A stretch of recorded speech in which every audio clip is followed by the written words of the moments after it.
បាទជំរាបសួរពុកម៉ែបងប្អូនទាំងអស់គ្នាដែលតែងតែតាមដានទស្សនាវីដេអូរបស់ខ្ញុំបាទហើយថ្ងៃនេះផងដែរខ្ញុំបាទបានមានវីដេអូមួយដែលចង់បង្ហាញបងប្អូនអំពីវិធីបុកមីបងប្អូនបុកមីលក្ខណៈគ្រួសារទេបងប្អូនអត់មានបានបុកដើម្បីលក់ដូរទេប្រសិនបើយើងបុកលក់អាហ្នឹងវាអាចនឹងមានគ្រឿងក្រៅច្រើនជាងនេះហើយសពគ្រប់ជាងនេះអញ្ចឹងណាបងប្អូនហើយយើងធ្វើក៏មានការប្រយ័ត្នប្រយែងអញ្ចឹងទៅបាទនេះយើងធ្វើសម្រាប់ហូបនៅក្នុងក្រុមគ្រួសាររបៀបសាមញ្ញតលខ្លួនណាបងប្អូនអត់មានអីច្រើនវែងឆ្ងាយទេបាទជាដំបូងនោះគឺយើងបុកម្ទេសបុកខ្ទឹមឲ្យល្អិតសិនមកហើយចំណែកគ្រឿងក្រៅគ្រឿងផ្សំនោះគឺមានដូចជាសាច់ជូរច្រាំយើងច្រាំឲ្យស្រស់វាឲ្យឆ្អិនណាបងប្អូនហើយជាមួយនឹងបង្គាស្រស់បង្គាក៏យើងស្រស់ឲ្យឆ្អិនដែរហើយជាពិសេសនោះគឺមីបងប្អូនមីក៏យើងស្រស់វាឲ្យឆ្អិនផងដែរដើម្បីបាទរបស់ទាំងអស់នេះគឺសុទ្ធតែយើងត្រូវត្រៀមរួចជាស្រេចទុកមុនណាបងប្អូនហើយជាពិសេសទៀតនោះគឺគ្រឿងសម្រាប់ផ្សំរសជាតិបងប្អូនមានដូចជាខ្ទឹមបារាំងប៉េងប៉ោះក្រូចឆ្មាអញ្ចឹងទៅលាក់ហើយនឹងប៊ីចេងស្ករជាដើមអញ្ចឹងទៅបាទបន្ទាប់ពីយើងបុកម្ទេសបុកខ្ទឹមល្អិតរួចហើយយើងក៏ដាក់ប៊ីចេងស្ករចូលមកហើយនឹងថែមទឹកត្រីបន្តិចមកហើយយើងក៏កូរច្បល់ដើម្បីឲ្យប៊ីចេងស្កររលាយចូលគ្នាបន្ទាប់មកយើងក៏ថែមដោយទឹកអំពិលទុំបងប្អូនដើម្បីបន្ថែមជាតិជូរ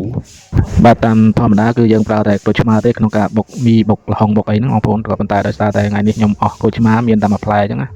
ហើយវាជូរអត់គ្រប់គ្រាន់យើងដោះស្រាយមកគ្រាទៅយកទឹកអំពិលទុំមកជំនួសបងប្អូនបាទបន្ទាប់ពីយើងដាក់ប៊ីចេងស្ករនិងទឹកក្រូចទឹកអំពិលទុំហើយរួចរាល់អស់ហើយយើងក៏ចាត់ពេជ្រប៉ោះហើយនឹងខ្ទឹមបារាំងដាក់មកបងប្អូនហើយយើងក៏ចាប់ផ្ដើមកូរច្បល់ឲ្យវាចូលគ្នាបន្ទាប់មកយើងក៏ថែមនៅក្រូចឆ្មាមួយផ្លែទៀតដើម្បីបន្ថែមជាតិជូរព្រោះអីទឹកអំពិលទុំវាជូរអត់គ្រប់គ្រាន់ទេបងប្អូន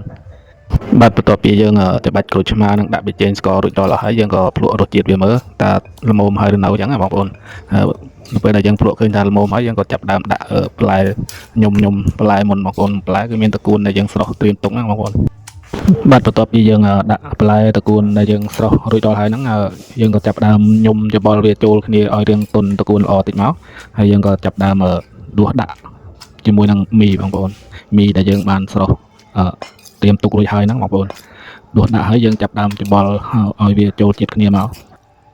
បន្ទាប់ពីយើងដាក់បន្លែនិងមីហើយច្បល់ចូលគ្នារួចរាល់ហើយយើងក៏ដាក់បង្គាដែលយើងបានស្រស់ហ្នឹងបងប្អូនដាក់ពីក្រោយហើយយើងក៏ច្បល់វាឲ្យចូលជាតិគ្នាទៅគឺជាការស្រេចហើយបងប្អូនបាទវិធីបុកមីរបស់ខ្ញុំលក្ខណៈគ្រួសារសាមញ្ញគឺមានតែប៉ុណ្្នឹងឯងបងប្អូនសង្ឃឹមថាបងប្អូននឹង